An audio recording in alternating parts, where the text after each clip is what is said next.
খবরের শিরোনামে অবশ্যই বাংলাদেশ টপ নিউজ at 10, তাই শুরু করব অশান্ত বাংলাদেশের খবর দিয়ে। মিমি রয়েছে আপনাদের সঙ্গে। বাংলাদেশে তদারকি সরকার গঠনের সিদ্ধান্ত। নোবেলজয়ী অর্থনীতিবিদ মোহাম্মদ ইউনূসকে অন্তর্বর্তী সরকারের প্রধান করার সিদ্ধান্ত নেওয়া হয়েছে। গতকাল ঢাকায় বাংলাদেশের রাষ্ট্রপতির সঙ্গে বৈঠক করেন আন্দোলনকারী ছাত্ররা। বৈঠকে ছিলেন 3 বাহিনীর প্রধানও, এছাড়াও ছিলেন ঢাকা বিশ্ববিদ্যালয়ের 2 অধ্যাপক।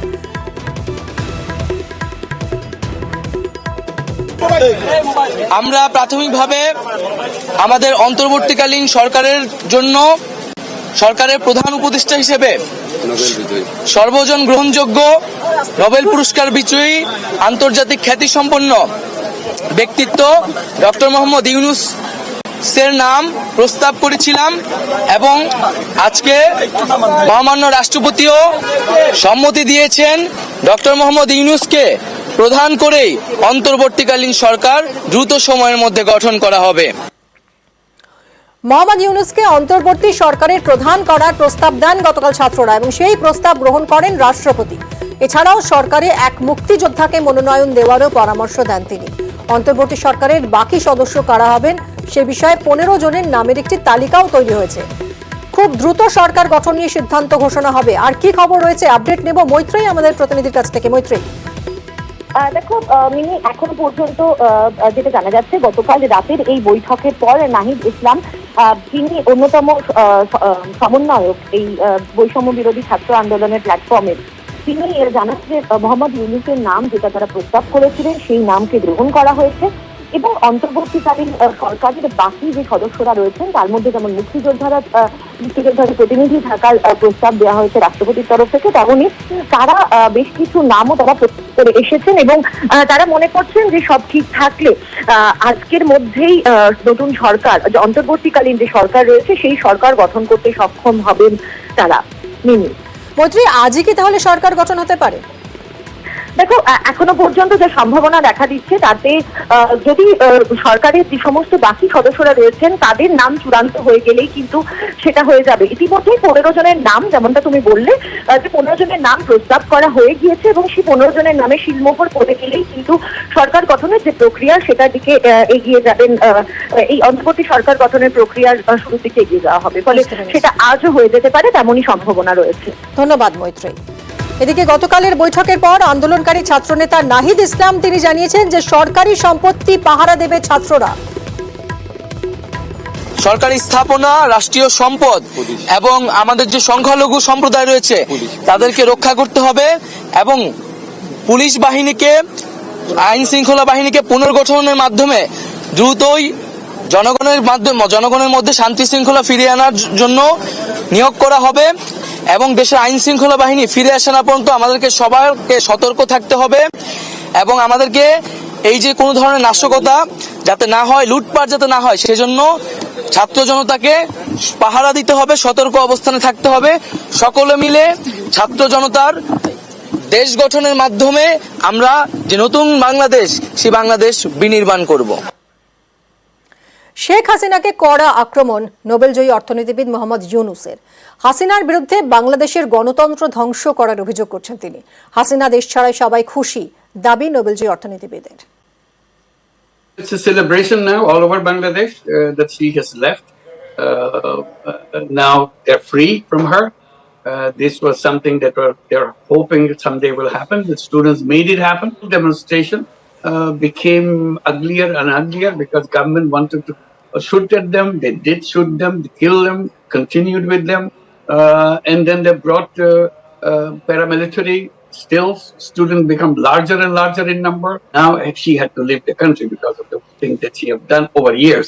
And this is the failure of democracy. She didn't want democracy to be in Bangladesh.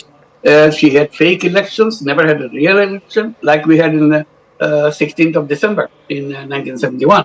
The similar situation is going on all over the country. This is a new liberation that they feel they have. So that was the cure for Bangladesh. Have a caretaker government so that they can have a fair and transparent election. শুধু তাই নয়, বেশি দিন সেনা শাসন মানবে না বাংলাদেশের মানুষ, দাবি Mohammad ইউনূসের।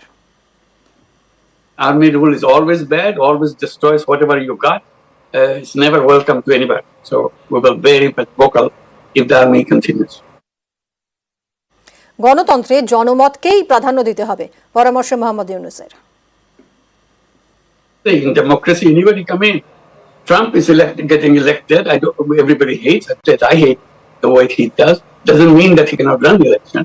So this is democracy. People, whether it's Jamaat or BNP or anybody, you have to accept democracy. There is no escape from that. You have to get rid of all those ideas that this Jamaat is. Either you do it in India like that. This is Jamaat. You cannot do that. Or in Bangladesh or anywhere else. Democracy is democracy. Everybody has a right to vote, right to express their opinion, as long as they obey the rules of the law. হাসিনার পরবর্তী গন্তব্য কি Europe? আগামী 24 ঘন্টার মধ্যে ভারত ছাড়তে পারেন শেখ হাসিনা। সোমবার ইস্তফা দিয়ে দেশ ছেড়ে ভারতে চলে আসেন বাংলাদেশের প্রাক্তন প্রধানমন্ত্রী শেখ হাসিনা। বোনকে নিয়ে দিল্লিতে আশ্রয় নেন মুজিব কন্যা। আগামী 24 ঘন্টার মধ্যে তাঁর ইউরোপে চলে যাওয়ার সম্ভাবনা।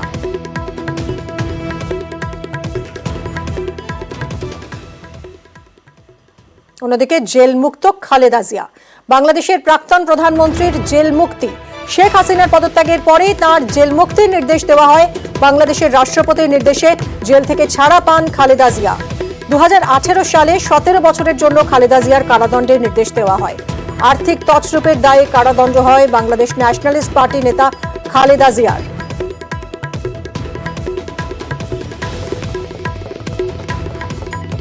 অবশেষে শেখ হাসিনা দেশ ছাড়তেই জেল মুক্তি হয় খালেদা জিয়ার।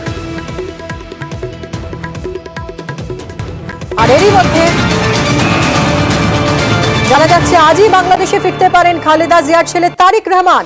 বাংলাদেশ ন্যাশনালিস্ট পার্টি বিএনপির অ্যাক্টিং চেয়ারম্যান এই তারিক রহমান। দীর্ঘদিন তিনি বাংলাদেশ ছাড়া। 2004-এ শেখ হাসিনাকে হত্যার ষড়যন্ত্রে অভিযুক্ত করা হয় তারিক রহমানকে। বর্তমানে লন্ডনে রয়েছেন তিনি। ফিরতে পারেন দেশে, এরকমই খবর। মৈত্রী আমাদের প্রতিনিধি রয়েছেন। মৈত্রী, কি জানা যাচ্ছে? দেশে ফিরতে পারেন তারিক রহমান? দেখো, বিএনপি সূত্রে কিন্তু এখন তেমনটাই খবর পাওয়া যাচ্ছে যে তারিক রহমান, যিনি বর্তমানে বিএনপির অ্যাক্টিং চেয়ারম্যান এবং খালেদা জিয়ার ছেলে, যিনি 2004 সালের পর থেকেই তিনি বাংলাদেশ ছাড়া এবং তিনি লন্ডনবাসী এই মুহূর্তে, সেই তারিক রহমান তিনি বাংলাদেশে ফিরছেন আর সম্ভবত আজই, এমনটাই বিএনপি সূত্রে জানাচ্ছে। এবং আমরা যেটা জানতে পারছি যে আজকে বিকেলে ঢাকায় একটি র্যালিতেও তিনি যোগ দিতে পারেন। প্রসঙ্গত জানিয়ে রাখবো, চলতি নির্বাচনের পরে যখন শেখ হাসিনা জয়ী হন, তারপরে বাংলাদেশে যে ইন্ডিয়া আউট ক্যাম্পেইন শুরু হয়েছিল, তার পেছনে এই নেতারই ইন্ধন ছিল, এমনটাই কিন্তু অভিযোগ উঠেছিল। ফলে সেই নেতাই কিন্তু ফের শেখ হাসিনার তিনি দেশ ছেড়ে চলে যাওয়ার পর তার প্রত্যাগমন কিন্তু অত্যন্ত ইঙ্গিতবাহী। একদমই, অনেক ধন্যবাদ মৈত্রী।